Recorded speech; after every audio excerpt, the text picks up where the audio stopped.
홈플러스의 위기가 이마트의 반사이익 기대감을 키우고 있지만 내수 침체 상황에서 주가 고공행진이 지속 가능한가를 놓고 의구심도 커지고 있습니다.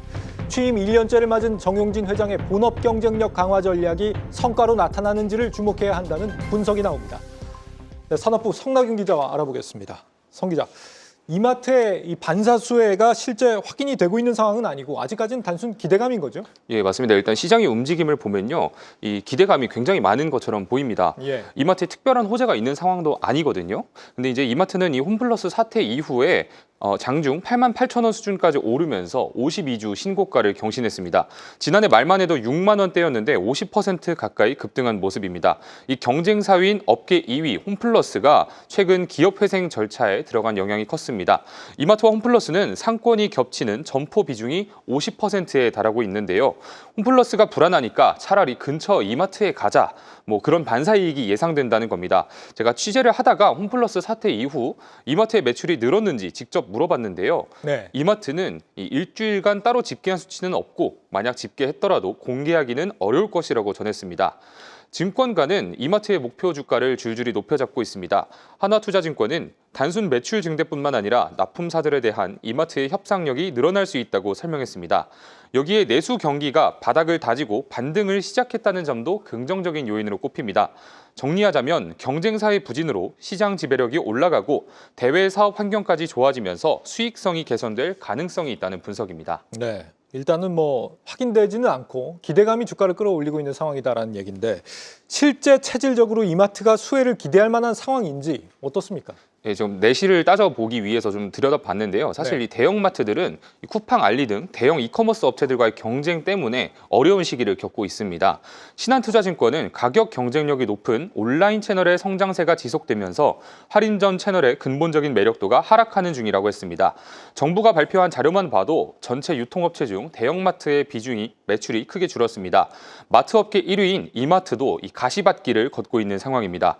지난해 초 신용등급이 AA-로 하향됐고요. 갖고 있는 현금성 자산은 줄어들고 있는데 1년 내에 갚아야 하는 돈은 늘어났습니다. 이마트만 떼어놓고 봤을 때 영업이익은 계속 줄어들고 있고요. 대형마트의 발목을 붙잡고 있는 규제도 이마트에게는 큰 부담입니다.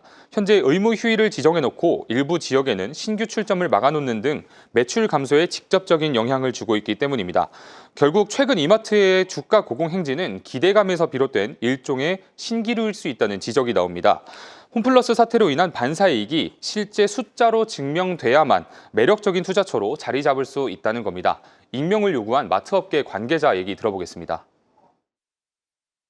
소비자 행태가 좀 다양하기 때문에 홈플러스 상품권도 사용 못하고 상품 미납되니까 그냥 다른 데 갈까? 라는 그런 고객들도 있는 거고 그거는 어떻게 될지는 모르고 주가 가지고는 그냥 기대감이 발현된 거고요. 어떤 결과 가지고 아무것도 나온 게 없잖아요. 네, 홈플러스가 흔들린다는 걸 과연 홈플러스 개별 기업의 문제로만 볼 수 있는 것이냐, 이 대형마트 업계 전체의 위기인 건 아니냐 하는 의구심이 있는 건데 정용진 신세계 회장이 마침 취임 1주년을 맞았다고 해요. 어디에 집중하고 있습니까? 사실 이 오프라인 이마트는요, 신세계 그룹에 있어서는 자존심과 같은 어떤 부분입니다. 그걸 알다시피 정용진 회장도 이 본업 강화를 기치로 내걸고 승부수를 계속 던지고 있습니다. 신규 출점, 점포 리뉴얼 등 본업을 강화하지 않으면 한계에 부딪힐 것이란 시장의 우려를 인지하고 있는 모습입니다. 대표적으로 스타필드와 이마트를 결합한 스타필드 마켓, 창고형 할인점 이마트 트레이더스, 차별화 식품 점포 이마트 푸드마켓 등을 잇따라 선보이고 있습니다. 경기도 화성시에는 여의도보다 큰 대형 테마파크도 개발 중입니다. 전문가들은 대형마트가 단순 생필품 구매의 장이 아닌 먹거리, 즐길거리가 있는 만남의 장소로 변모해야 한다고 조언하는데요. 통상 오프라인 유통 채널의 성장세를 가늠할 수 있는 지표는 방문객 수입니다. 정 회장 취임 이후 이마트의 전년 동기 대비 객수는 2.4%, 트레이더스는 4.8% 늘어났는데요. 특히 지난해 8월 재개장한 스타필드 마켓 죽전의 경우 연말까지 이 방문객 수가 35% 증가했습니다. 결국은 이 정 회장의 본업 강화 기조가 이제 탄력을 받기 시작한 만큼 이 부분을 유의해서 지켜봐야 한다는 조언이 나옵니다. 네, 이마트의 반사이익 기대감의 실체에 대해서 산업부 성낙윤 기자와 분석했습니다.